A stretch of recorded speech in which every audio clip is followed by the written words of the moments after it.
There's something a narcissist fears more than being confronted, more than being abandoned, more than being exposed to the world. It's when you simply stop reacting. When that person who could always make you fly off the handle, burst into tears of frustration, or beg for attention, looks at you and sees only calm, no rage, no sadness, no explanations needed, just silence. And it's in that exact moment that something breaks within the narcissist.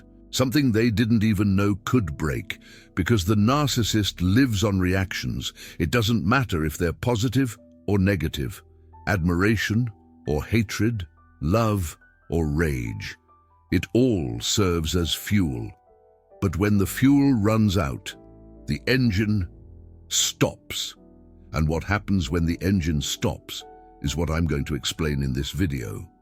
Carl Jung was one of the first to truly understand the psychological structure behind this phenomenon. He described the narcissist as someone whose ego is essentially non-existent, not in the sense of humility, but in the sense that the narcissist has a false, substitute self, one that requires constant external feeding to function. Jung wrote that the narcissist spends most of their energy maintaining, protecting, and preserving distorted and unrealistic images of themselves and of the world. They are a person exhausted by their own absence. Think about what that really means. The narcissist doesn't have a solid core of identity. They depend completely on the reflection they see in others to know who they are. When you react with fear, they feel powerful. When you react with admiration, they feel special. When you react with anger, they feel important enough to provoke intense emotions. Even your tears are a gift to them, because they mean that the narcissist has impact, that they matter, that they exist. But when you stop reacting, something terrible happens in the mind of the narcissist. The mirror goes blank. They look at you searching for the reflection of themselves and see nothing. And for someone whose existence depends on that reflection, it's the psychological equivalent of death. Modern neuroscience has finally been able to explain what Jung intuited almost a century ago. Studies show that when a narcissist receives praise, admiration, or any form of attention, their brain experiences a dopamine rush. This rush is neurologically similar to what a drug addict feels when using their substance of choice. And that's not just a metaphor, it's real biochemistry. The reward system of the narcissistic brain has been conditioned to depend on these external hits of validation. And like any addiction, tolerance increases over time. The narcissist needs increasingly larger doses of attention to feel the same effect. And when that source is cut off abruptly, the brain enters a state of withdrawal. The symptoms are predictable: intense irritability, anxiety, depression, aggressive behavior, desperation. All of this is the narcissistic brain screaming for its validation fix. And that's exactly what happens when you stop reacting. You're not just ignoring someone. You're cutting off the supply of a drug they are completely dependent on. And the reaction is proportional to the intensity of the addiction. And here's something that few truly understand. The narcissist is not consciously aware of this addiction. They don't wake up in the morning thinking, "I need to get attention today." It's an automatic process. As automatic as breathing. They simply feel a constant emptiness, a restlessness, a sensation that something is missing. And when they get a reaction from you, that sensation disappears temporarily. So they learn unconsciously that provoking you alleviates the discomfort. And the behavior becomes compulsive. It's not a choice, it's a need. That's why when you stop reacting, they fall into desperation, because they can no longer alleviate that internal emptiness, and they don't know how to do it any other way. Now let me explain exactly what happens, phase by phase, when you stop reacting to a narcissist. First phase, disbelief. The narcissist initially doesn't believe what's happening. They assume that you're just having a bad day, that you're distracted, that you didn't understand the provocation, so they repeat the behavior. The same tactic that's always worked, the same tone of voice, the same words, and expects the habitual reaction. When it doesn't come, the confusion begins. This doesn't make sense to their mental model. The program that's always worked suddenly stops working, and they don't know what to do. You can see this confusion in their eyes, a kind of incomprehension, as if reality has stopped making sense, because for them, the equation has always been simple. I provoke, you react. And now the equation is broken, and they don't have another one. Second phase, escalation. When the disbelief passes, the narcissist does what any addict does when the habitual dose doesn't work. They increase the intensity. If before they used subtle criticisms, now they use direct attacks. If before they used the silent treatment for hours, now they use it for days. If before they manipulated with innuendo, now they manipulate with explicit accusations. The logic is primitive but powerful.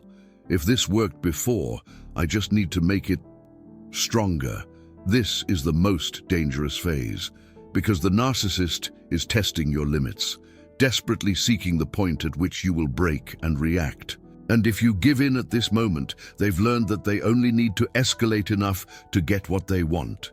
But if you maintain your calm, something extraordinary happens. Third phase, panic. When escalation fails, the narcissist enters uncharted territory. Their proven tactics no longer work. Their world model begins to crumble, and panic sets in.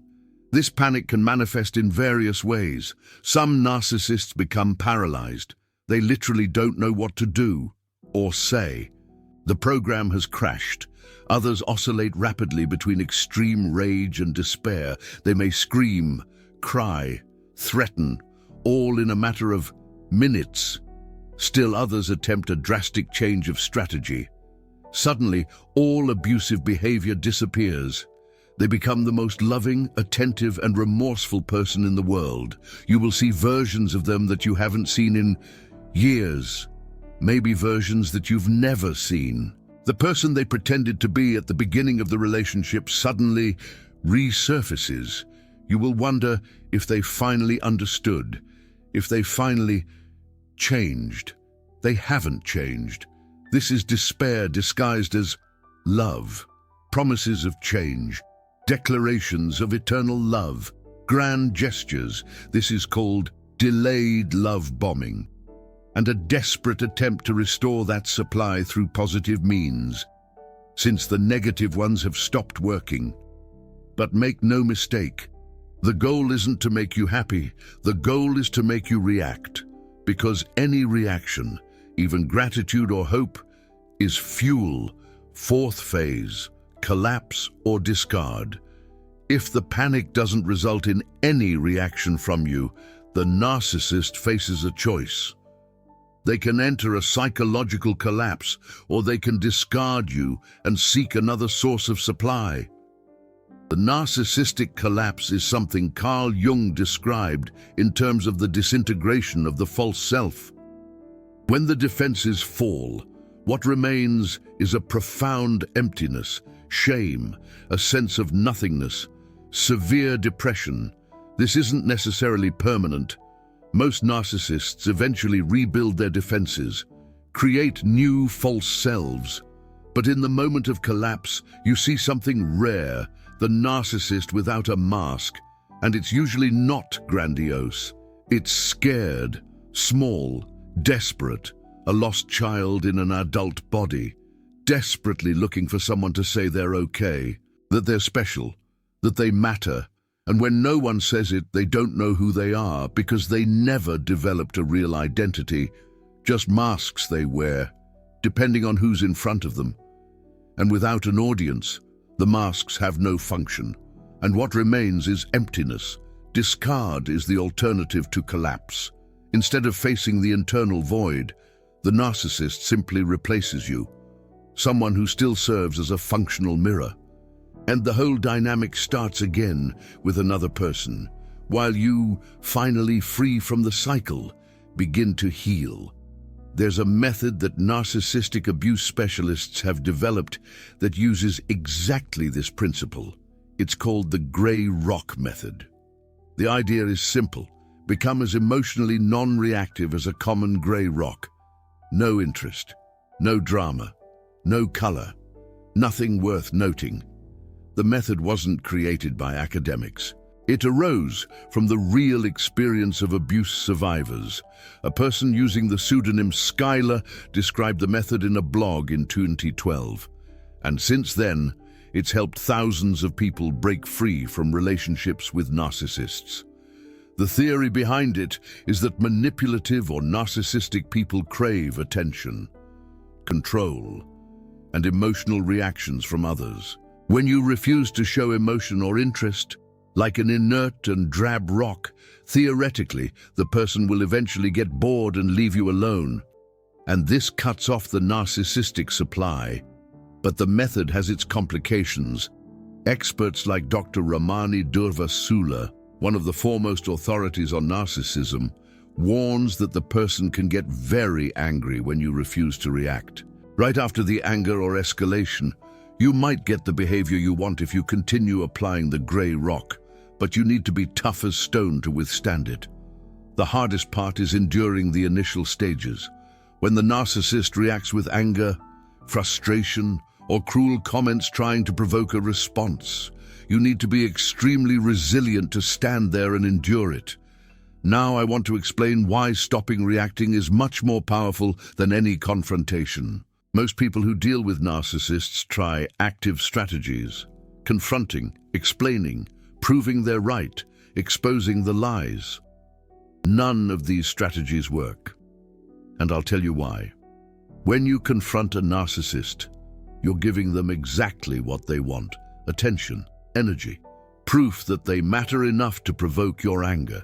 When you explain, you're providing information that they'll use against you later. Every vulnerability you reveal becomes future ammunition. When you try to prove you're right, you enter a game that they dominate, because for the narcissist, truth is irrelevant. What matters is control. And while you're trying to prove something, they're in control of the dynamic. They define the rules. They choose the terms. They decide when it starts and when it ends. You're just reacting, always one step behind, always on the defensive, always chasing something you'll never reach. Because they change the rules every time you're about to win. But when you simply stop reacting, you break all these rules. You're not playing their game. You're not providing information. You're not giving attention. You're simply existing, imperturbable, inaccessible. And that's unbearable for the narcissist, because they have no tool to deal with someone who simply doesn't care. All their tactics depend on you caring. When you stop caring, the tactics become useless. Carl Jung wrote something profound about the nature of the narcissistic ego.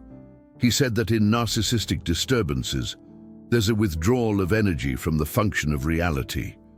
That withdrawal is a response to the inadequacy of the false self. What does this mean in practice? The narcissist has constructed a version of themselves that doesn't correspond to reality. This false self is a defense against deep feelings of shame and inadequacy, but maintaining this illusion requires constant energy. And most of that energy comes from the outside, from the reactions of others. When you stop reacting, you're essentially cutting off the energy supply, and without external energy, the false self begins to crumble, the mask falls, and underneath it there's no grandiosity. There's terror, because the narcissist built their entire identity around a lie, and when the lie stops working, they don't know who they are. Recent research in neuroscience confirms this dynamic. A systematic review of 34 neuroscience studies on narcissism found something interesting. Grandiose narcissism is associated with elevated vigilance against threats to the ego and amplified stress responses when those threats occur. The narcissistic brain is constantly on alert, monitoring the environment for any sign that their grandiosity is being questioned, and when it detects a threat, the response is disproportionate. Stopping reacting is the greatest threat possible, because it's not an attack that can be countered. It's not a criticism that can be dismissed. It's simply absence. And the narcissistic brain doesn't know how to process absence. It was programmed to process conflict, to manipulate emotions, to respond to stimuli. But absence of stimulus is something for which it has no response. It's a glitch in their operating system, a bug that they can't fix, because all the solutions the narcissist knows depend on your participation.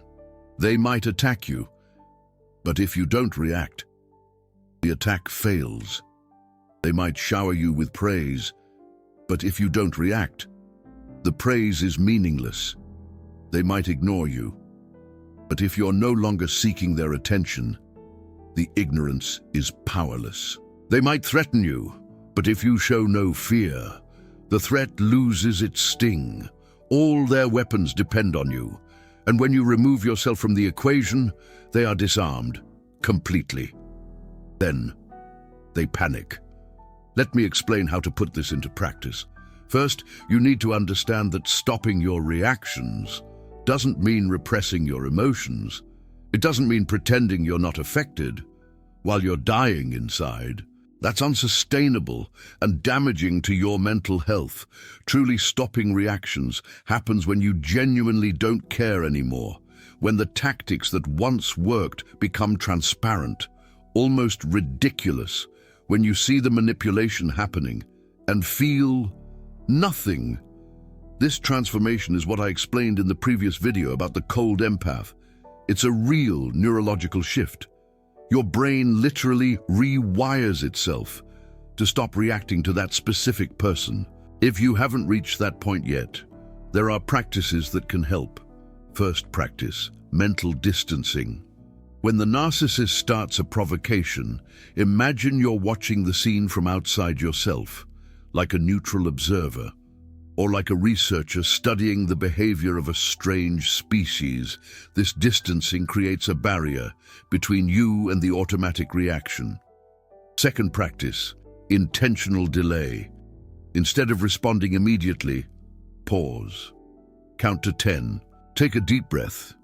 This small delay breaks the pattern of automatic reaction and gives your prefrontal cortex, the rational part of the brain, time to take control over the amygdala, the reactive part. Third practice, predefined neutral responses. Have ready-made phrases that don't give any fuel. Interesting. Okay, I understand. These monosyllabic responses frustrate the narcissist because they provide nothing for them to work with. There's no drama to escalate, no emotion to exploit, just monotony. Fourth practice, physical exit. When possible, simply leave the situation. No need to announce it, no need to explain it, no need to have the last word, just leave. Physical absence reinforces emotional absence and denies the narcissist any opportunity to provoke a reaction. There's something I need to warn you about. Applying these techniques can be dangerous in certain situations. If you're in a relationship with someone who has a history of violence, the change in your behavior could escalate to physical aggression. The same escalation I described before can become dangerous. In these situations, seeking professional help is essential. A specialized therapist can guide you through the process safely, and in extreme cases, leaving the relationship completely might be the only safe option. The gray rock method is most effective when total contact with the narcissist isn't possible. For example, when you have children together, or when you work at the same company, or when they're a family member. You can't completely cut off. In these situations, becoming emotionally inaccessible while maintaining the minimum necessary contact is the most effective strategy. Now let me tell you what happens on the other side. What the narcissist experiences when you permanently stop reacting. In the short term, the panic and escalation that I already described, but in the long term, something deeper happens. The narcissist is forced to confront a truth. They've spent their entire life avoiding that they're not as powerful as they believed, that not everyone can be manipulated, that there are people immune to their tactics. This realization is devastating for the narcissistic ego, because the entire structure of grandiosity was built on the premise that they are special, superior, capable of controlling others. When someone demonstrates that this isn't true, the entire structure trembles. Some narcissists, confronted with this reality, enter a depression. The mask of grandiosity falls, and what remains is profound shame, feelings of emptiness, uselessness. Others become more cautious in choosing future victims. They learn that not everyone can be manipulated, and they select targets more carefully. Still others simply erase you from their memory, as if you never existed, because remembering you is remembering failure, and the narcissistic ego doesn't tolerate failure. What rarely happens, but is worth mentioning, is genuine change. The vast majority of studies show that narcissists rarely change.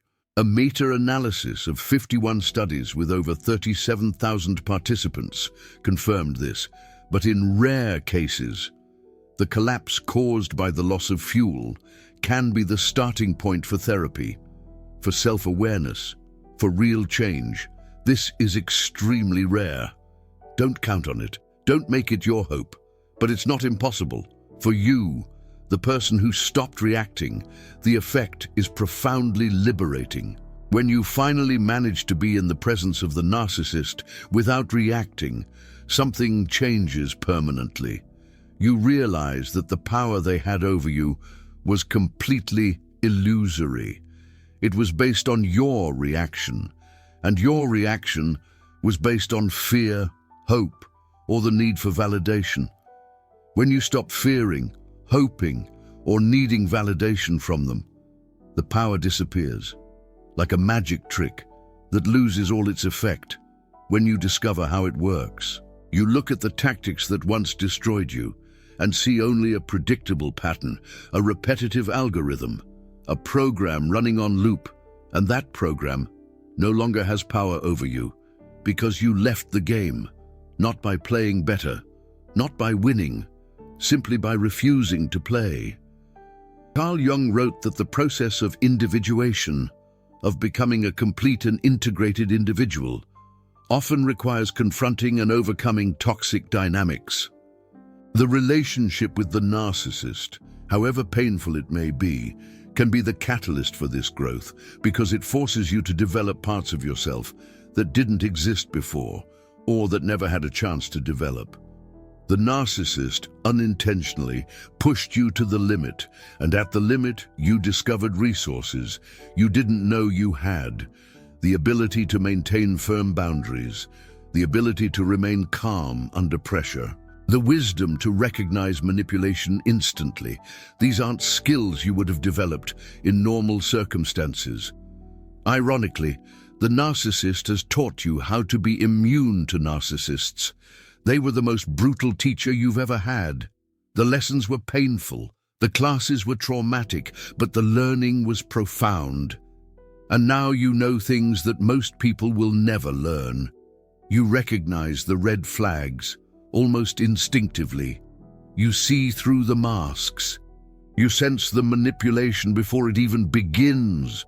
And most importantly, you know how to protect yourself, not by reacting, not by providing fuel, but simply by existing outside their reach.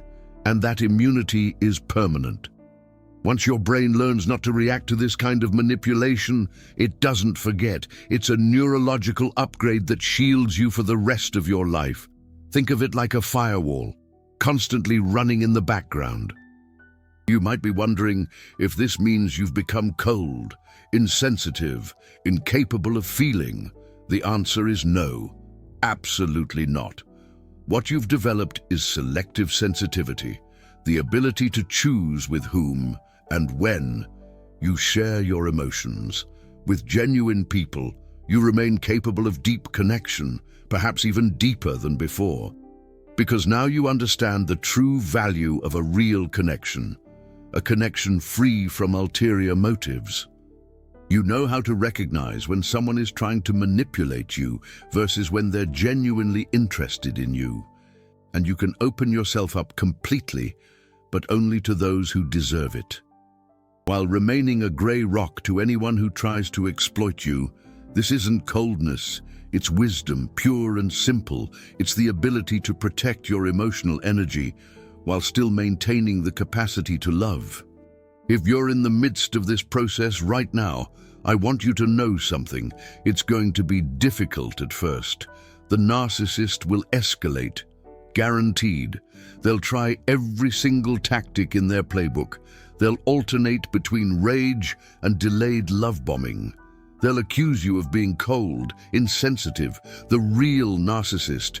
That last accusation is particularly common and particularly painful because you've spent so much time being the sensitive, caring person, the one who always cared. And now they're saying that you're the monster. Don't believe it. Not for a second. That's pure projection. They're seeing in themselves what they're accusing you of being, and they can't tolerate that vision, so they project it onto you. All of this, all of it, is a sign that it's working. Each escalation is evidence that you're cutting off their supply, starving the beast, so to speak. Each accusation is a projection of their desperation. Keep going. Don't stop. Stay calm. Remember that each day without reacting is a day closer to freedom. And when you finally get to the other side, you'll realize something extraordinary. The narcissist had no power over you. They never did. The power was yours all along. It was your reaction that fueled everything, that fed their engine. And now that you've stopped reacting, the cycle is over. Not because they changed, but because you changed. And that change, that shift in perspective, is permanent. If this video has helped you understand the dynamics behind narcissistic panic, consider supporting this channel with a super thanks. Your contribution allows more people to discover how to break free from toxic relationships, and it helps me continue producing content based on real science and the insights of giants like Carl Jung and Andrew Huberman. If you can't contribute financially, leaving a comment sharing your experience helps enormously. Each comment increases the reach of this video, and it might be exactly what someone needs to see today to finally stop reacting. Thank you for watching until the end. I appreciate you. Now you know the secret. Stopping the reaction, refusing to take the bait, is the greatest weapon against manipulation. You don't need to shout, you don't need to confront, you don't need to prove anything, not a single thing. Just stop reacting, become the grey rock, and watch as the narcissist panics, as their tactics fail, one by one, as they realize they've lost the power they should never have had in the first place. That power was always yours. You just didn't know it. They did everything they could to keep you from discovering it, but now you know, and you can't unlearn it. Use that power wisely, protect your peace, and never again feed those who drain you. The most powerful weapon was already inside you. It always was. Silence, the ultimate defense.